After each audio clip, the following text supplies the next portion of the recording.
Is everybody able to hear me?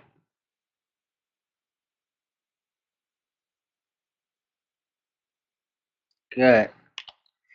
With that, let's end roll call. Good evening, everybody.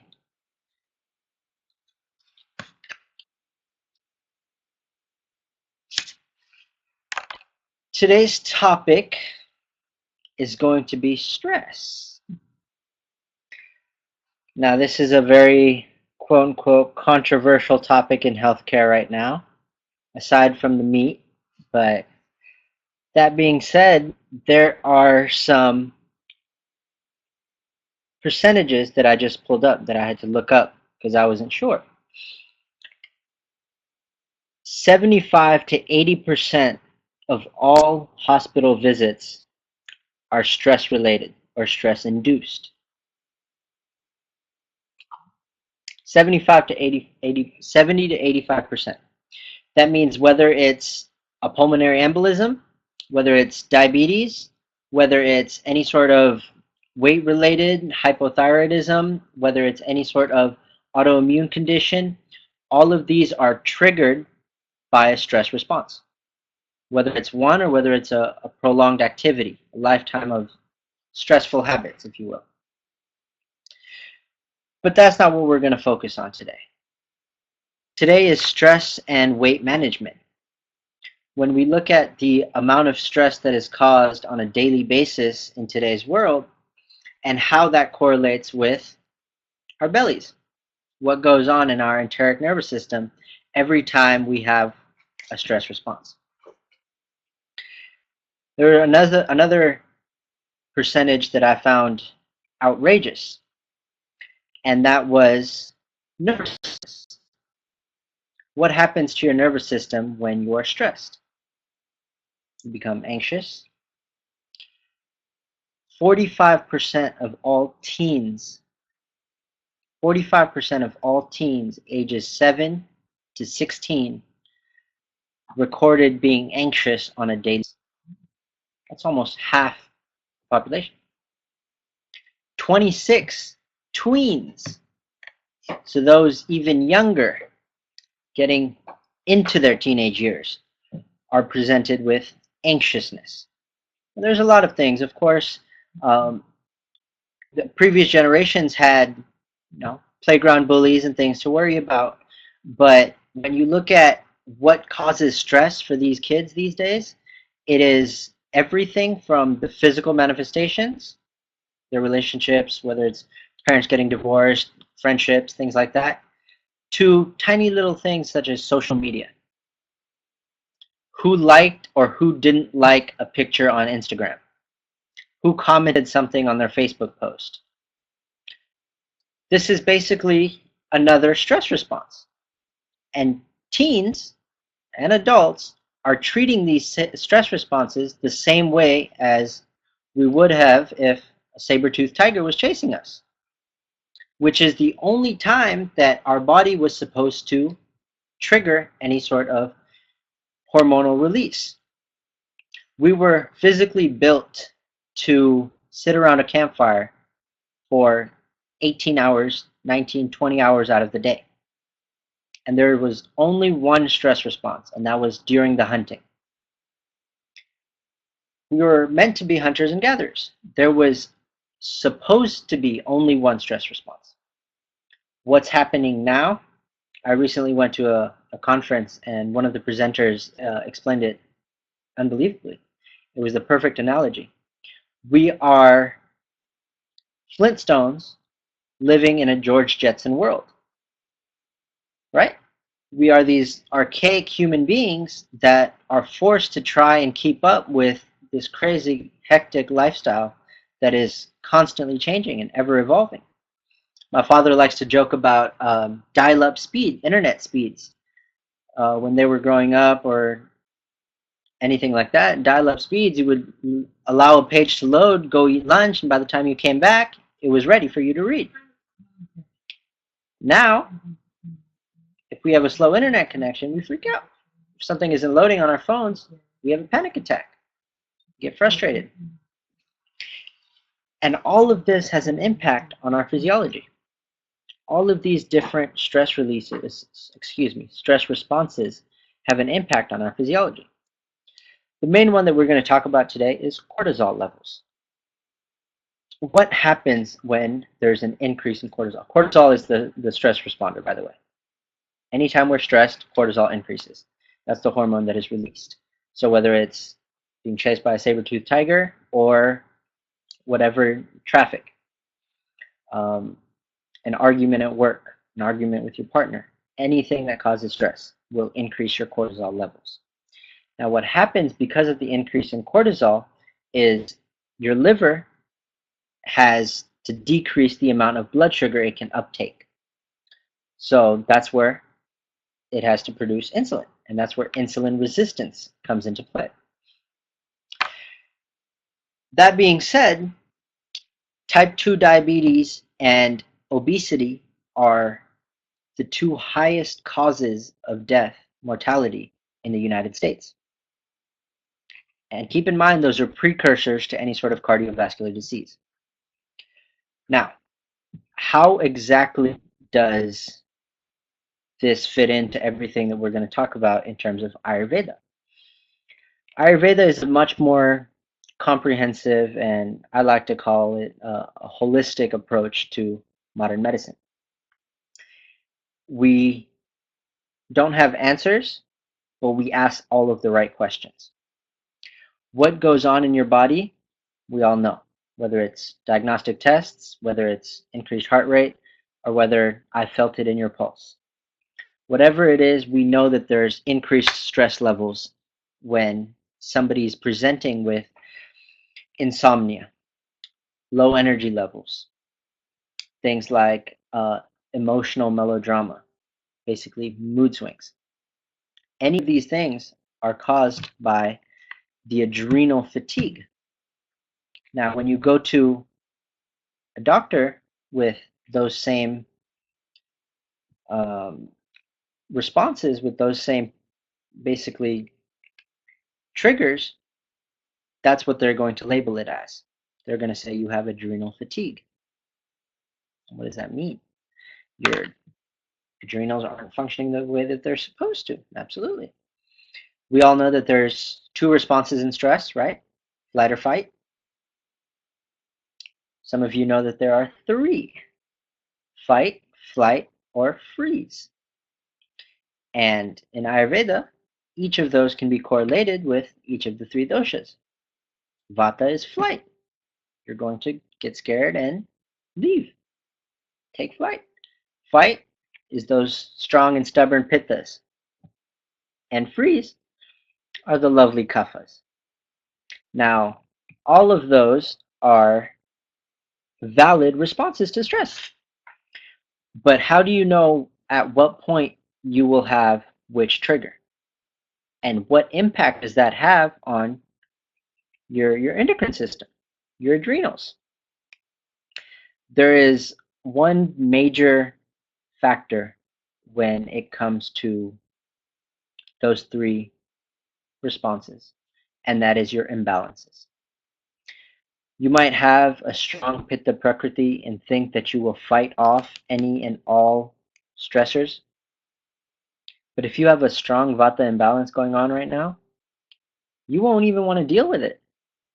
You will say, put it on the side burner, somebody else can deal with it, whatever it is, I can't do it, and walk away. Or you might be feeling lazy and lethargic, down, a little depressed. And what happens is you will freeze. You won't know how to respond, good or bad.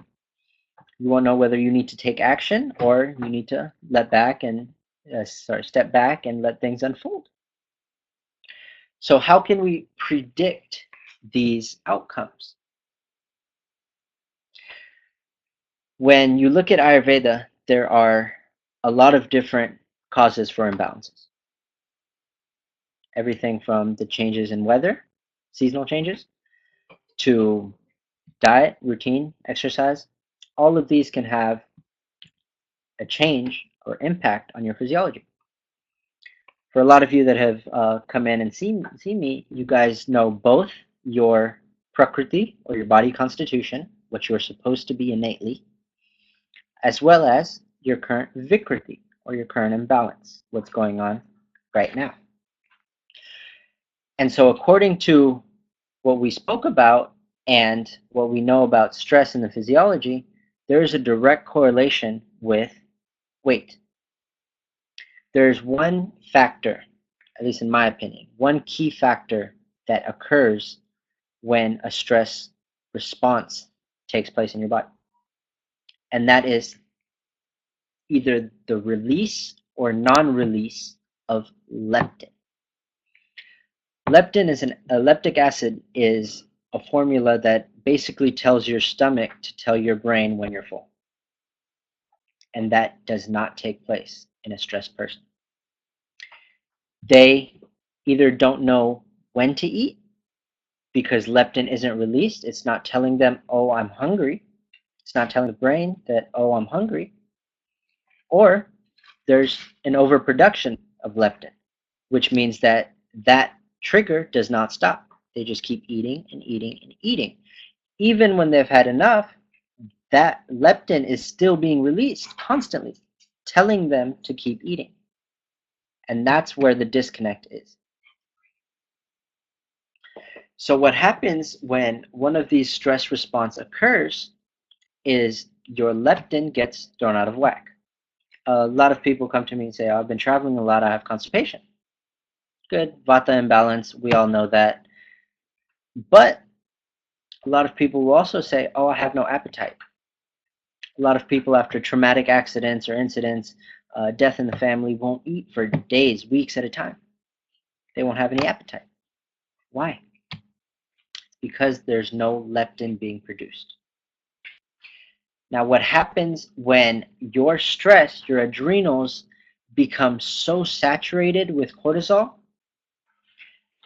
that these stress responses basically keep coming 4, 5, 6, 7 times a day, is that cortisol doesn't have a chance to ever come down.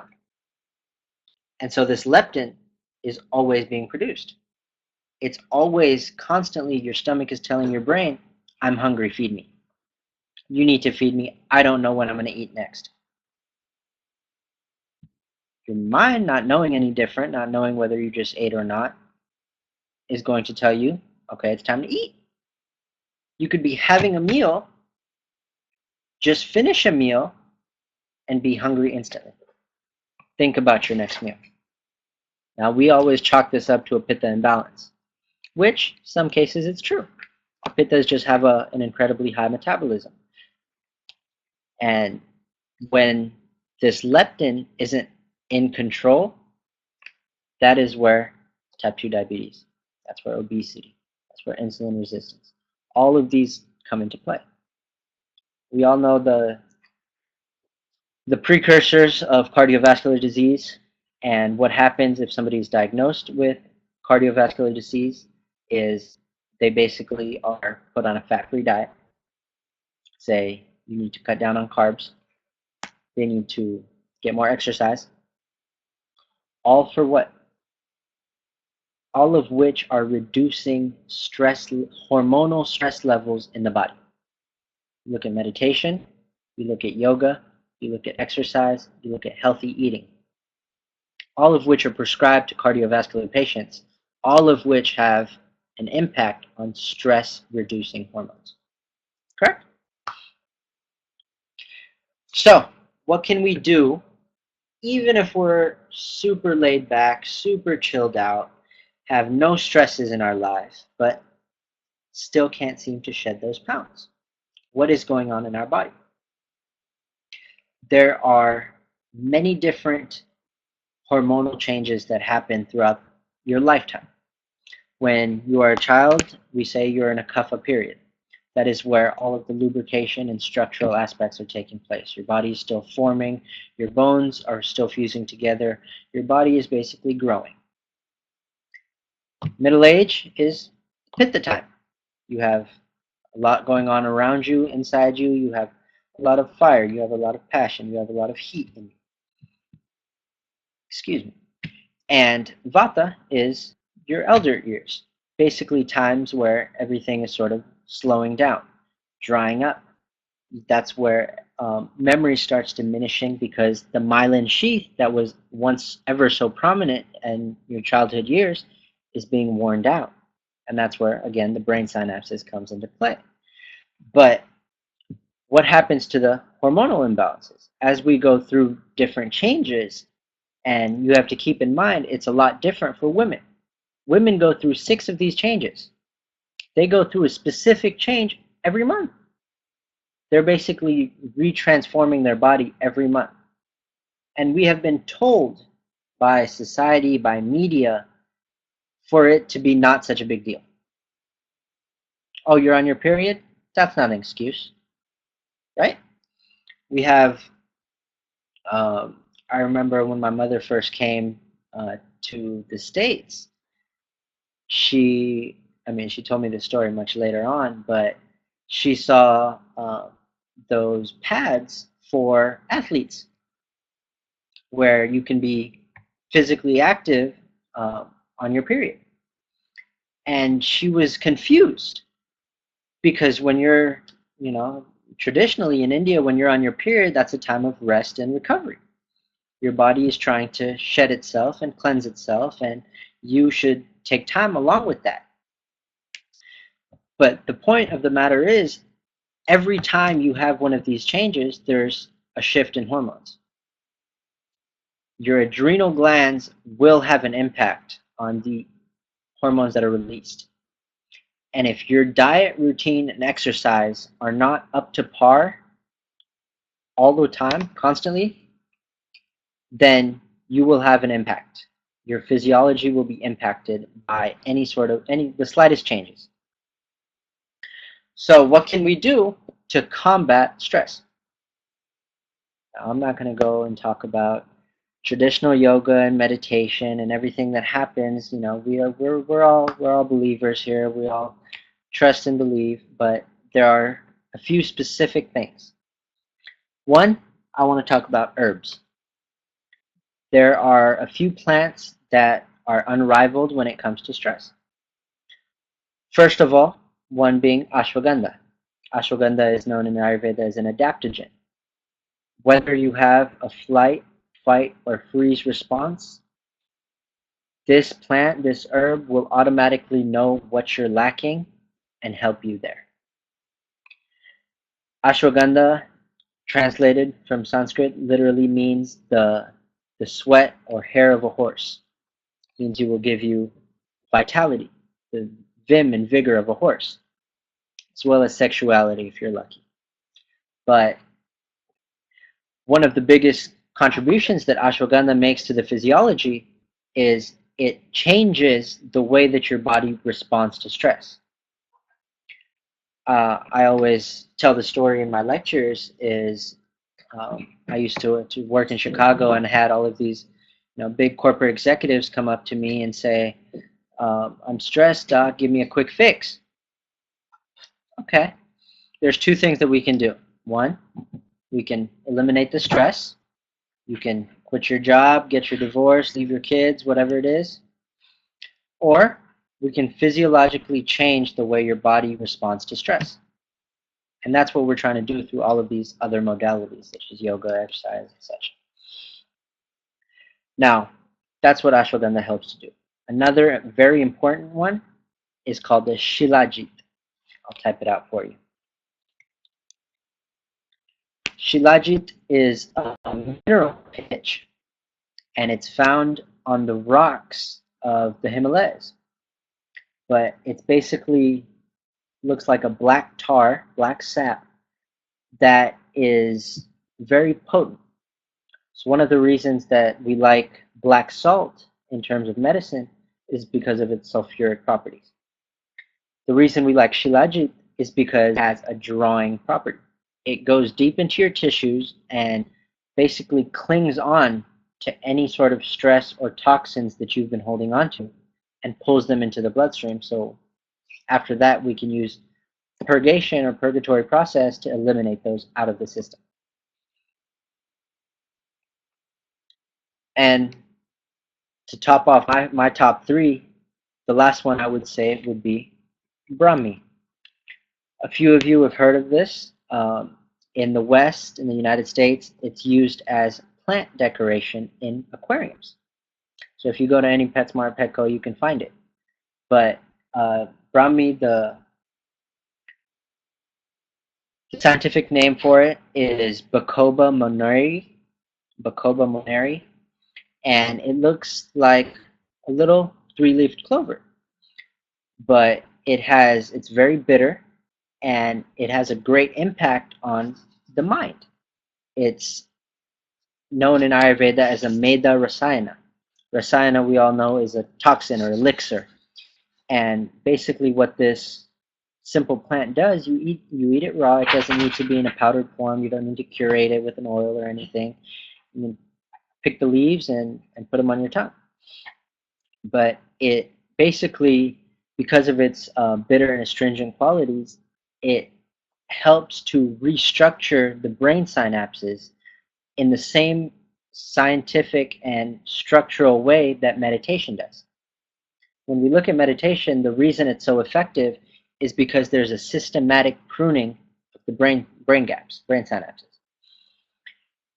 Basically, any nerve endings that haven't been used are lost when we sleep, and any brain endings that have been damaged due to trauma, usually in the case of things like ADHD or even PTSD, what happens is one of those nerve endings is damaged.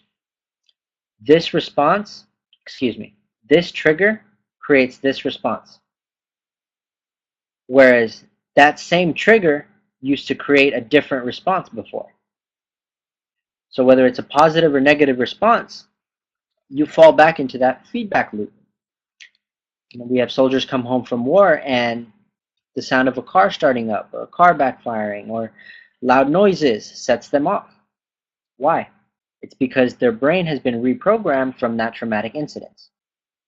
When you look at any sort of, we call them addictive behaviors, it can be anything, it doesn't have to be drugs or alcohol, but something as simple as eating sugar, candy. It's creating that same stress response. You guys all know Tammy loves to tell the Starbucks story where you have a young girl waking up groggy, tired, lazy, lethargic in the morning, and decides one day that she's had enough. She has a big meeting coming up. She needs to get through the day, and so she needs a pick-me-up. Goes to Starbucks, gets a venti pumpkin spice latte, triple pump, couple of shots of espresso, whipped cream, extra cinnamon on top, the whole ordeal. Feels great, excels, gives a stellar presentation at the meeting. 3 o'clock comes around and she's exhausted. She's worn out, she's tired, feels sluggish, lazy, lethargic. And again, her brain goes to that same place. Oh, you know what? That Starbucks made me feel so good. That Starbucks helped me when I felt like this. Maybe I should try that Starbucks again. And so she goes and gets another Starbucks. Now, caffeine keeps her up all night. Can't fall asleep till 1, 2 in the morning. She has to wake up at 6:30. Off to work at 7. Again, feels groggy, grumpy, depressed in the morning. So, rinse and repeat. Starbucks. And that's where that addictive behavior comes into play. That's where that cycle comes into play. That's where those brain synapses need to be systematically pruned.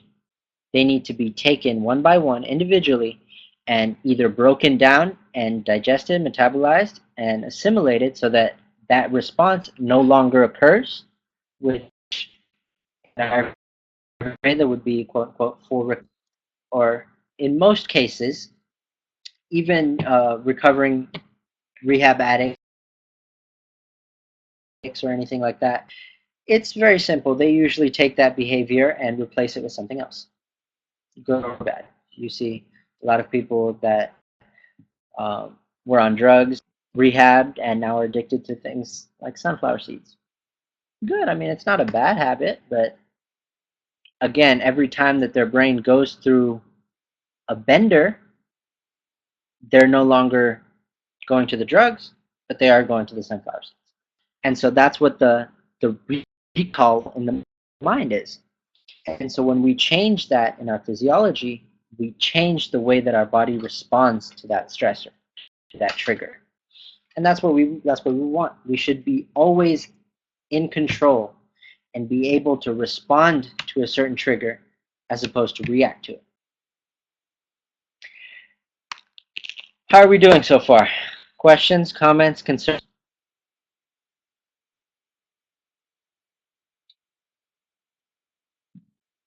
Are we all still here?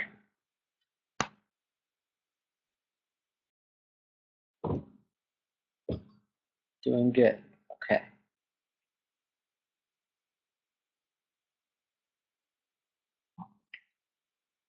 A question that was asked was, what is the appropriate dose of Brahmi?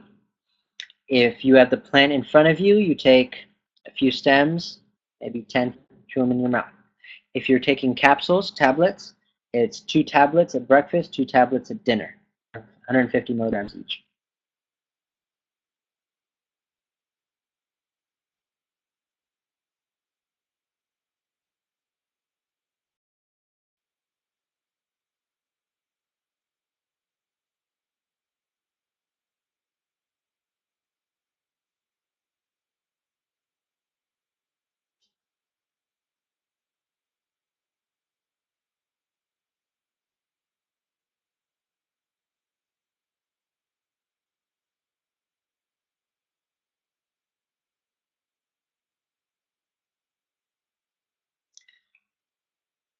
So all of these products will be made available at Serenity Spa. We have Brahmi and Ashwagandha. Shilajit will be available in the next 2 weeks or so.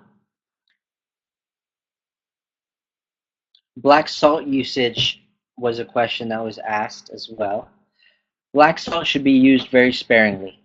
It has a very high sulfuric acid content, and it should only be used during certain times, during certain meals. So when you look at black salt, you can take regular table salt, even pink Himalayan salt, and put it on your tongue, and you'll be fine. You do the same thing with black salt, and a lot of people will report a burning sensation just because of the sheer acidity. And so it needs to be mixed with something that is very basic.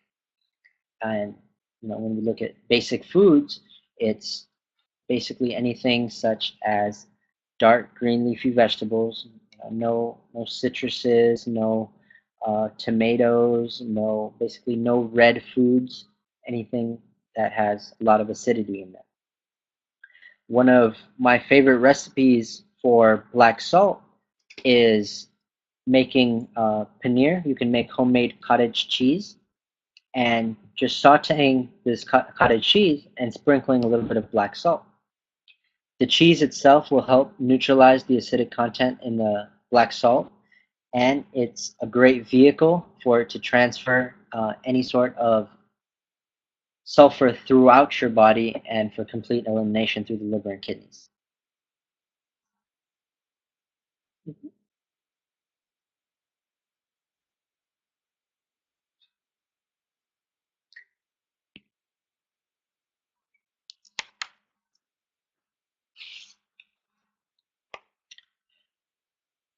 Okay, lastly, I want to talk about Ayurvedic treatments that are good for stress responses. When we have these daily triggers, whether it's alarm clock going off in the morning telling you you're late, whether it's traffic on the way to work, whether it's anything along those lines, you need something to keep you in balance, bring you back to leveling that cortisol. And it's very, very difficult for a lot of people because of this continued stress. And what happens is a lot of people are now doing regular yoga, regular meditation, regular massages even. And it's good. It's an excellent start.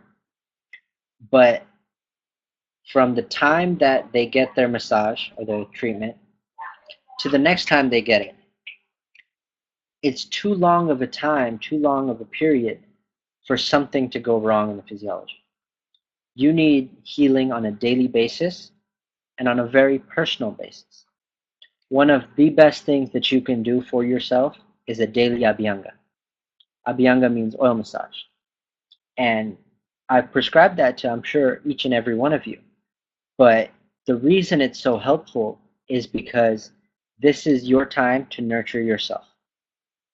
You're not looking for compliments from your spouse, from a partner, from a friend. You're basically allowing yourself to be completely open and honest with yourself. This is a very vulnerable time for a lot of people. You need to take into account three things. One, are you happy? Are you doing what you want to be doing? Number two, are you doing something to serve people? Are you doing something for others? Are you of service? And that doesn't mean, oh, I'm a yoga teacher, I teach yoga, all of my students are benefiting. No. Are you doing something that is genuinely necessity to the community? What part are you playing in the communal consciousness?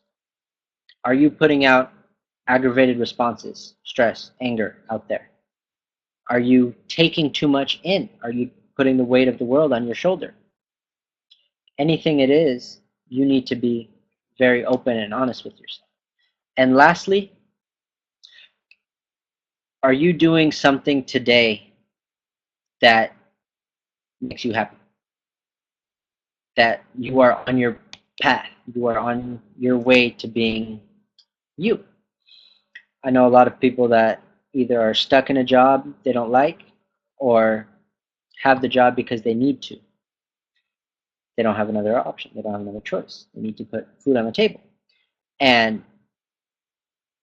as stressful as that may be, there's always at least one or two things that you can do on a daily basis to make yourself happy.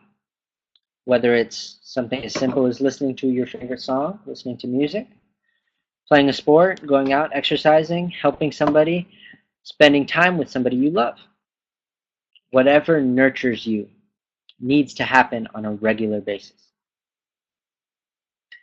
Just like you have stressors every day, you need to have stress releases every day. And that's what abhyanga is. That's what yoga, that's what meditation, that's what all of these different modalities are trying to do. And they're all useless if they're not practiced regularly. What I tell my patients is I don't care if you exercise 5 minutes or 50 minutes a day, just as long as it's regular. You can meditate 5 minutes or 50 minutes a day, just as long as it's regular. Your body will soon develop a response to let go of the stress that you've been holding on to once you allow it the time to. When you basically sit yourself down and say, okay, look, this is what needs to happen in terms of meetings, work, menu for the family, whatever it is, the same way you need to sit yourself down and say, okay, this is what I don't need. This is what I need to let go of. This is what I need to detach from. So all of these emotions are stored somewhere in the body. And for a lot of people, it's a mental thing. They get headaches, they get blurry vision, they get all of these stress-induced, vata-deranged symptoms. For a lot of people, it's in their liver or kidneys, seat of pitta. That's where a question that was asked was about healing the liver. What can you do? And I'll address that in just a moment. But when there's so much buildup of stress, it causes inflammation in the body. And that's where an insignificant or incompetent liver comes into play. That's where kidney stones form. That's where all of these different lymph functions stop happening. There needs to be a clean and smooth downward flow. As Apanavata is noticed in Ayurveda, there needs to be a clearing process every day. Same with bowel movements, regular bowel movement. If I had a lady once come to me who only went to the bathroom every 4 days. I looked at her just like that. I was astonished. Every 4 days? And that's because she was so stressed. She told me this. Like this was worded, her words. She says, "Oh, I don't have time in the morning to go to the bathroom." I said, "What?" She's like, "Yeah, I wake up, I check my phone, I gotta get coffee, I gotta let the dog out, I have to shower, get ready for my meetings and everything, and I'm at the door in about 25 minutes. I don't have time to go sit on the toilet." I shouldn't have laughed, but I laughed. Um, I just thought it was hilarious. When people are sacrificing their health to accumulate all of this wealth, don't you think it's undoubtedly sure that they will have to sacrifice that same wealth to regain their health? Steve Jobs said that, I believe. But it's very, very difficult to have these prolonged impacts every day and not have some sort of outlet for those to be released and diminished through the physiology. Having a strong pitta means that you have a strong digestion, but it should also mean that you have great comprehension. The ability to take something in, digest it, metabolize it, and eliminate it, just like you do food. Diet in Ayurveda is defined as any sort of input, not just food. The music that you hear, the movies that you watch, relationships, all of these different things, sensory inputs, need to be broken down and metabolized. The example that I've heard a few people give is this example of going to the mall. What happens when you go to the mall? You have all of these sensory inputs being blasted at you. The smells from the food court, the music, the perfume from Hollister, wherever it is. All of these different sensory inputs are constantly one after the other, bombarding you. Your body doesn't know what to do with it. It doesn't know whether to respond. Ooh, I like the smell of that. I should go see whether I can eat it. Oh, I like the smell of that perfume. Oh, I love that song. Oh, look, bright red lights flashing. That must mean a sale. Whatever it is, your body cannot keep up with the bombardment of sensory input. So what happens? You're exhausted after spending 2 hours at the mall. You're beat. You feel like you ran a marathon. However, you take that same sensory input and remove it. One of my favorite things to prescribe is a walk in nature. First thing when you wake up in the morning, when the world is still sleeping. Nature itself is just waking up. It's so peaceful. It's so quiet. It's so serene. There is none of this sensory input. And that's why it's so refreshing. That's why meditation feels so good, is because you're allowing zero sensory input to be accumulated in the physiology. And that's something that we need to work on a daily basis. So we spoke about Abhyanga, daily oil massage. Another treatment that we offer here at the spa, as well as many Ayurvedic facilities, is called the Shirodhara. And a few of you have received it. But the main benefit of this steady stream of oil on your third eye is, again, this complete reset button on your mental faculties. Memory, sleep, stress responses, brain, mental activity, all slows down. All comes to a standstill. And it's literally like pressing the reset button. How you would when your TV, something isn't functioning properly, you set it back to its original state. That's exactly what this does. But obviously we can't do that every day. Obviously we can't get a Shirodhara multiple times a week. So we need to do something to keep all of these stressors at bay. Okay? I want to address the question about healing the liver, just because on a personal note, I feel that that is a very important topic. Healing the liver is a very tricky process. The liver is one of the most important organs in the body, and when it is functioning properly, it can give rise to a wealth of benefits. But when it's out of balance, when it's not functioning properly, it will give rise to terrible, terrible disease. One of the most common, I like to call them symptoms, but diseases, I guess, that's going around is celiac disease, gluten intolerance. Now, in Ayurveda, we chalk all of that up to a low Agni, low digestive fire. But what happens when you have such a low digestive power and you are still consistently eating all of these foods? Now, keep in mind, when I say all of these foods, I don't mean McDonald's or anything of that nature. You can be eating a completely healthy diet and still have fatty liver degeneration. How does that happen?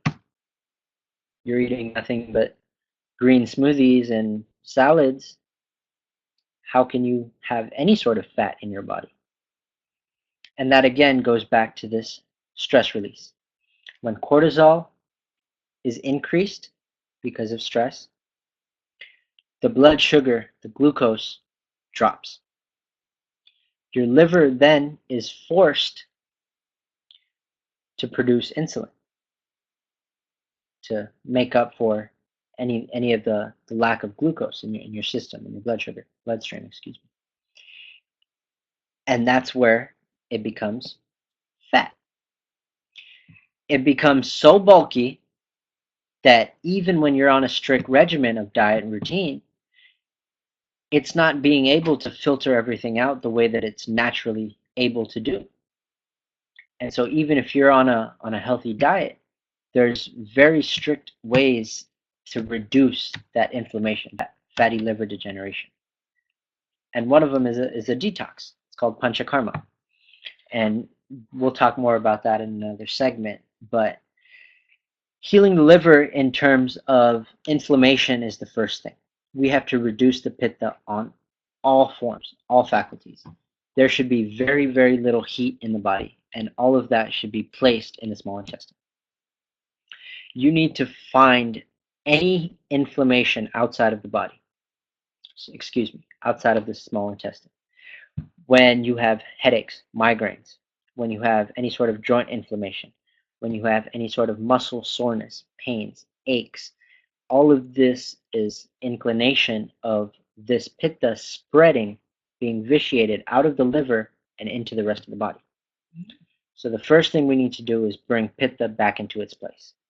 You need to be put on a strict cooling diet, pitta pacifying diet, where everything is warm, unctuous, soft, nourishing foods that have cooling properties. Coconut, anything and everything is very, very good for this. Coconut milk, meat, water, all of it.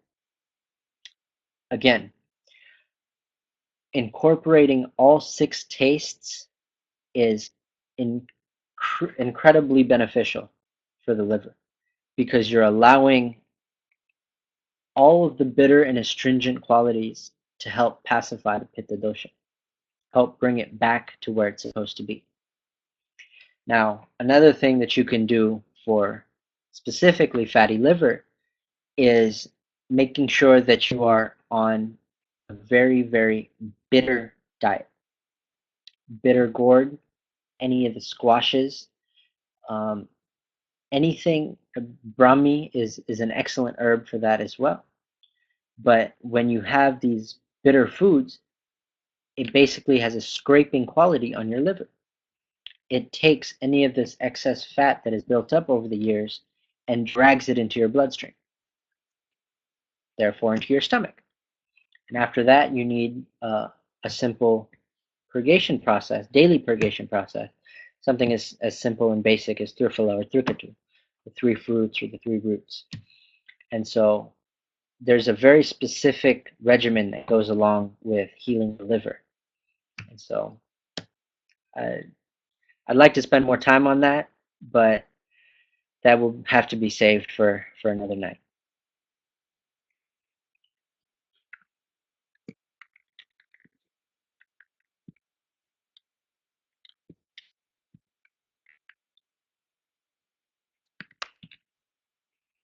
All right, last round of questions.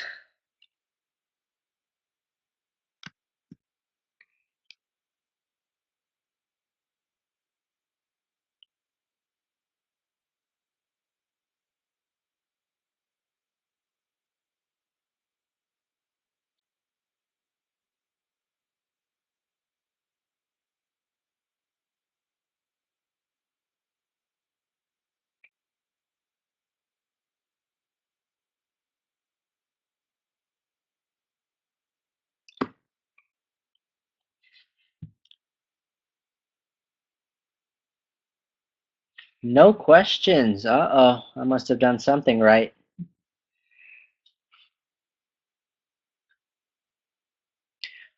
All right, well, thank you, everybody.